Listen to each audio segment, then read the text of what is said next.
Mas Anies. Ini Mas Anies ini kan dianggap orang salah satu calon potensial. Kalau Kang Emil tadi saya masih bertanya, ini mau jadi gubernur DKI atau mau jadi presiden?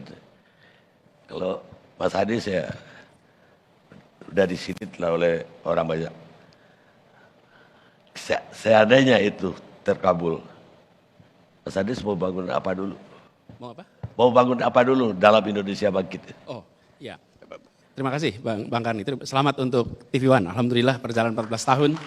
Insya Allah makin sukses ke depan. Amin. Teman-teman panelis, Bapak Ibu sekalian saya hormati. Jadi begini, kalau pertanyaannya itu terkait Indonesia Bangkit, saya rasa memang krusial. Apalagi kita di Jakarta ini kontribusi 18% dari perekonomian. Tapi sebelum kita bicara tentang perekonomian ya, apa itu krisis?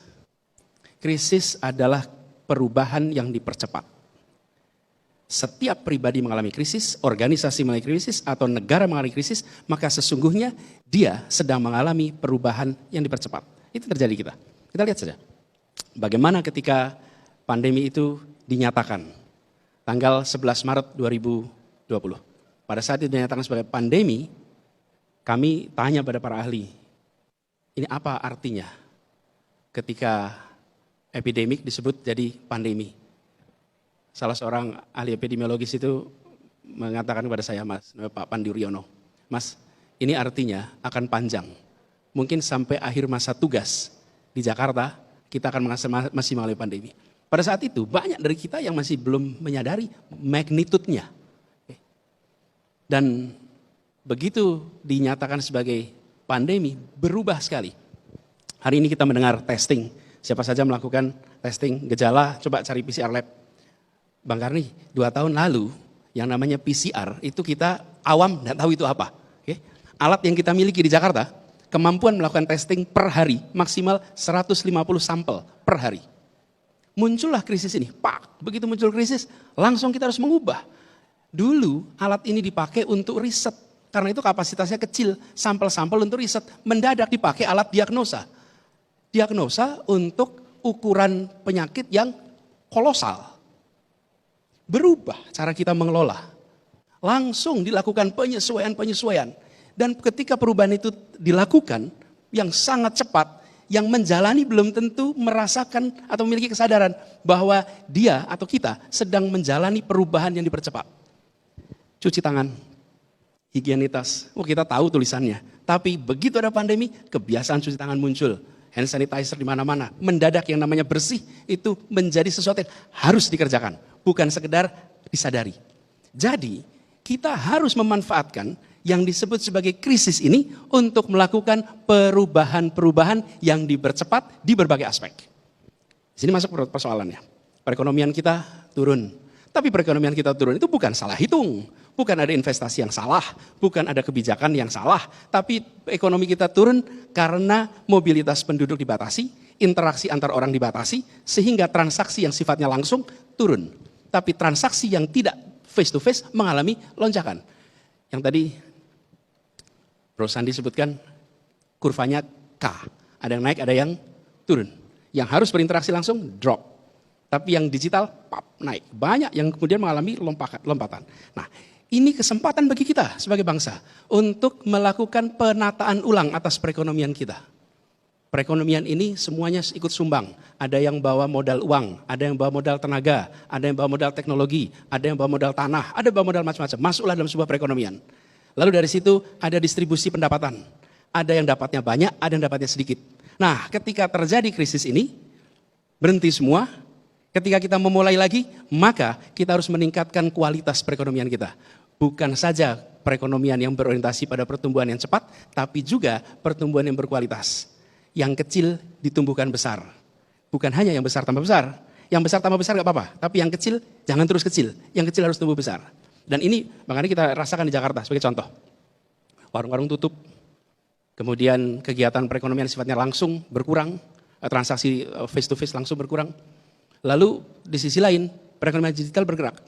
Kami di Jakarta mencoba untuk mendorong ini. Bagaimana tumbuhnya sekarang itu tumbuh yang berkeadilan. Karena perekonomian kita disusun dengan prinsip keadilan. Kan kita ini bukan ekonomi liberal, tapi juga bukan ekonomi sosialis, kita ini ekonomi kita Pancasila. Tapi pertanyaannya, apakah kita secara serius mengatur agar ada keseimbangan, agar keadilan? Kami coba. Ekonomi mikro, pelaku ekonomi mikro, ultramikro, itu yang memiliki IUMK namanya, izin usaha mikro kecil, di Jakarta itu 28.000. Bayangkan, sebelum pandemi hanya 28.000 IUMK. Mereka punya IUMK, otomatis punya NPWP. Yang punya ini dengan mudah bertransaksi, dan mudah ikut di dalam pasar digital. Jadi begitu sekarang kita lewat pandemi, kita dorong membagikan IUMK. Warung-warung, termasuk kaki lima, semua kita bagikan IUMK. Ditawari, diberikan NPWP juga. Supaya apa? Supaya mereka bisa bertransaksi.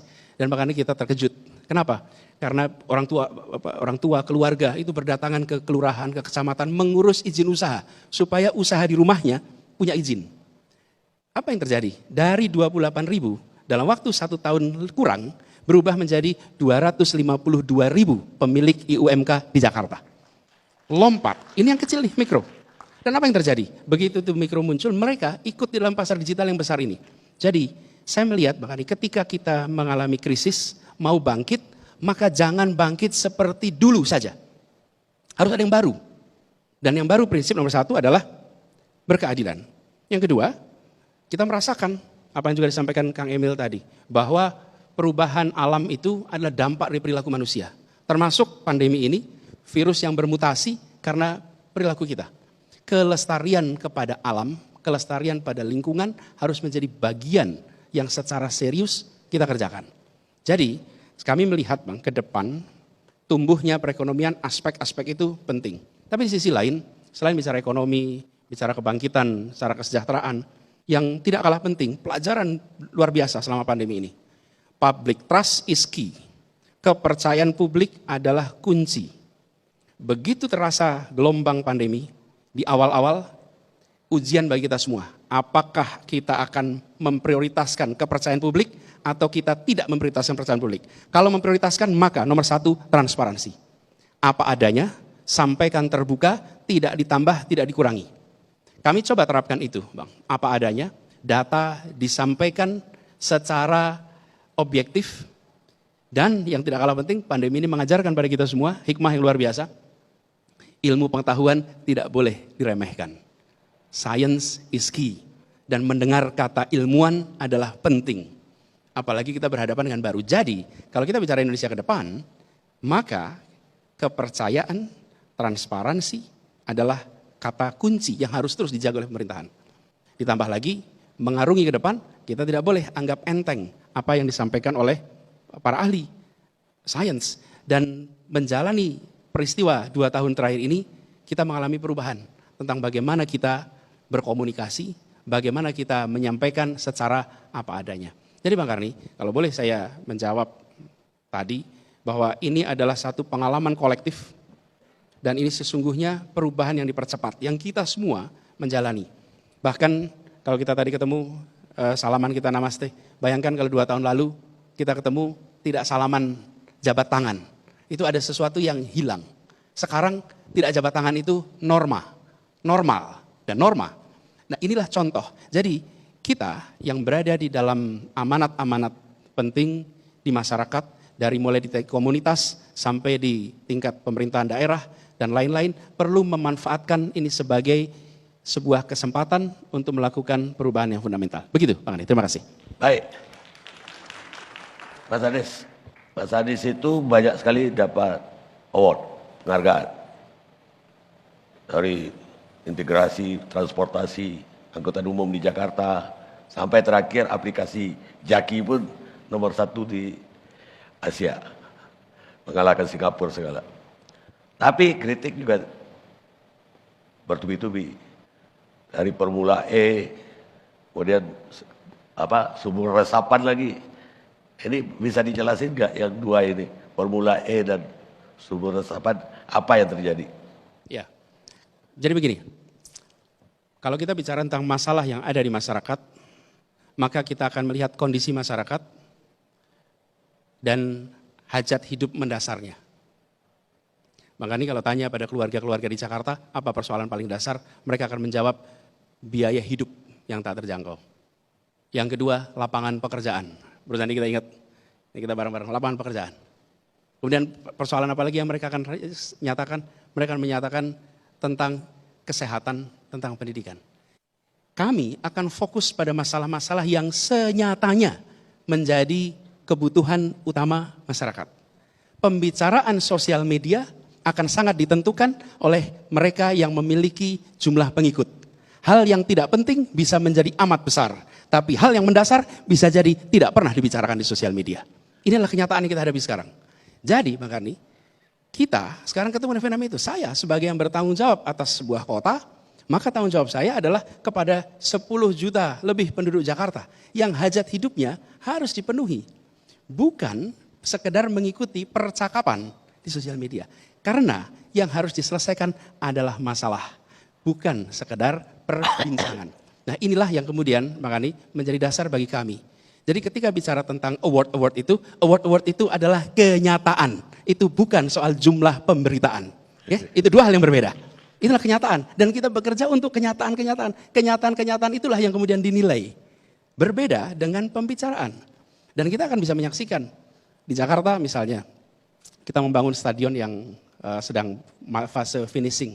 Waktu itu Bang Andi dengan teman-teman Pemret kita kumpul di sana sekitar bulan Oktober mungkin, Oktober-November waktu itu. Dan beberapa teman-teman menyampaikan, Mas ini ada barang sebesar begini, kami gak pernah lihat itu, gak kelihatan. Ya, kenapa? Karena kita bekerja untuk proyek ini selesai, bukan bekerja untuk sekedar meramaikan. Tapi ini contoh di Jakarta, bagaimana barang yang besar bisa tidak terlihat, sementara kalau gubernur kejeblos bisa jadi berita ramai sekali. Betul Bang? Ya, betul. Disitulah kuncinya, kami memilih fokus untuk menjawab dan menyelesaikan persoalan yang senyatanya. Itu kira-kira Bang Karni. Baik, baik.